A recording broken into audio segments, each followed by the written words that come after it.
बोलो गीता माता की जय। ओम श्री परमात्मने नमः। श्रीमद्भगवद गीता प्रथमो अध्याय 13वां श्लोक। वसुदेव सुतं देवं कंस चारुणमर्दनं देवकी परमानंदं कृष्णं वंदे जगद्गुरुं। कृष्णं वंदे जगद्गुरुं। 13वां श्लोक। ततः शङ्ख्याश्च भैर्यश्च पडवानक गोमुखा ससेभ्यहन्दन्त सा शब्द तुमलो भवत्। ततः शङ्खाश्च भैर्यश्च पडवानक गोमुखा। यद्यपि भीष्म जी ने युद्ध आरंभ की घोषणा करने के लिए शंख नहीं बजाया था, प्रत्युत दुर्योधन को प्रसन्न करने के लिए ही शंख बजाया था।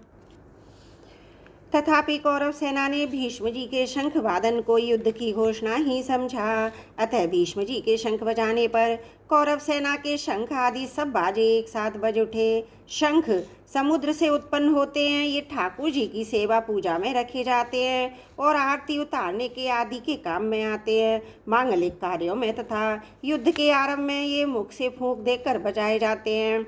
भेरी नाम नगाड़ों का है। जो बड़े नगाड़े होते हैं उनको नौबत कहते हैं।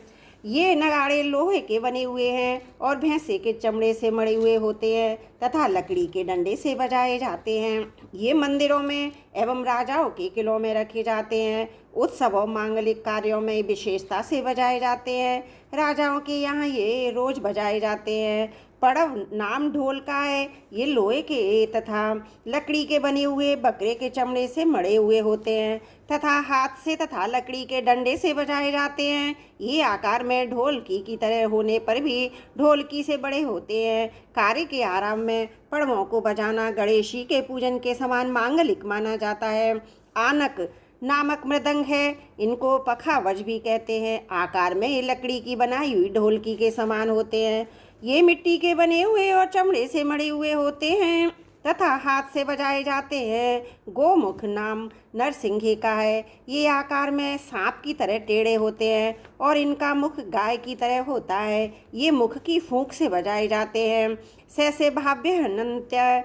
कौरव सेना में उत्साह बहुत था, इसलिए पितामह भीष्म का शंख बजते ही कौरव सेना के सब बाजे अनायासी एक साथ बज उठे। उनके बजने में देरी नहीं हुई तथा उनको बजाने में परिश्रम भी नहीं हुआ। स शब्द स्तुमुलो भवत। अलग अलग विभागों में टुकड़ियों में खड़ी हुई कौरव सेना के शंख आदि बाजों का शब्द बड़ा भयंकर हुआ, अर्थात उनकी आवाज बड़ी जोर से गूंजती रही। 13 श्लोक समाप्त। वसुदेव सुतं देवं कंस चारुणमर्दनं देवकी परमानंदं कृष्णं वंदे जगद्गुरुं। त्रुटियों के लिए क्षमा चाहती हूँ। 14वां अध्याय। ततः स्वस्त हरे मुमुक्ति स्यन्दने स्थितौ माधव पाण्डवश्च चैव दिव्य शंखो प्रदत्तवतु।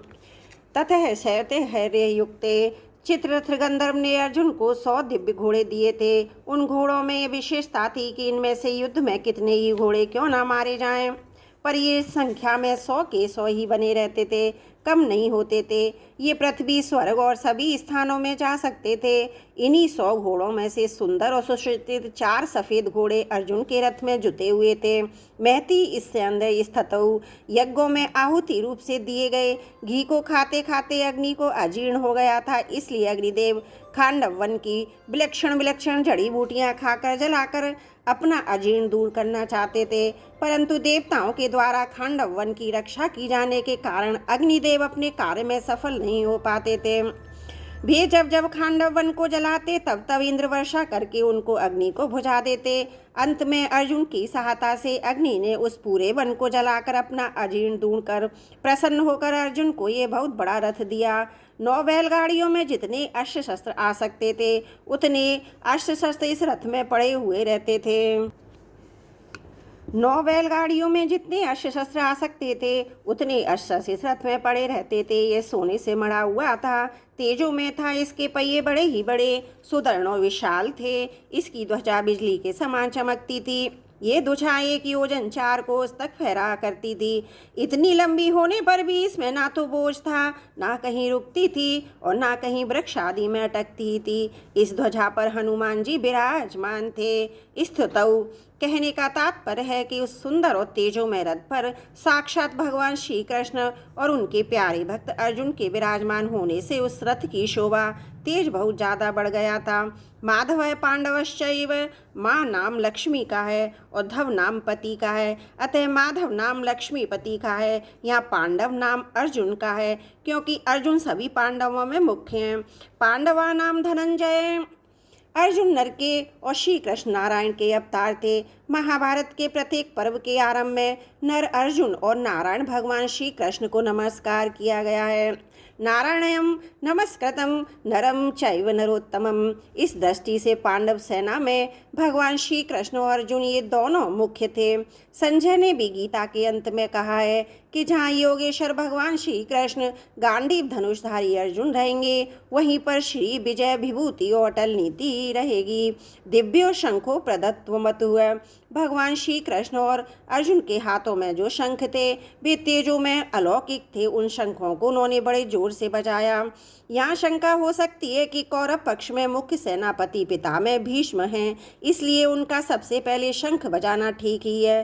परंतु पांडव सेना में मुख्य सेनापति धृष्टद्युम्न के रहते हुए सारथी बने हुए भगवान श्री कृष्ण ने सबसे पहले शंख क्यों बजाया? इसका समाधान है कि भगवान सारथी बने चाहे महारथी बने, उनकी मुख्यता कभी मिट ही नहीं सकती। वे जिस किसी पद पर रहें सदा सबसे बड़े ही बने रहते हैं।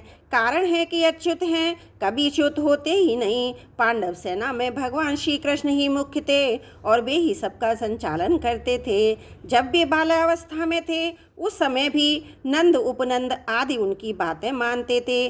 तभी तो उन्होंने बालक श्री कृष्ण के कहने से परंपरा से चली आई हुई इंद्र पूजा को छोड़कर गोवर्धन की पूजा करनी शुरू कर दी।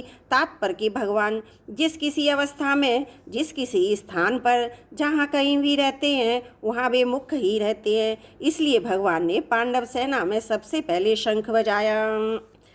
वसुदेव सुतं देवं कंस चारुण मर्दनम देवकी परमानंदम कृष्णं वंदे जगद्गुरुं, कृष्णं वंदे जगद्गुरुं। त्रुटियों के लिए क्षमा चाहती हूँ।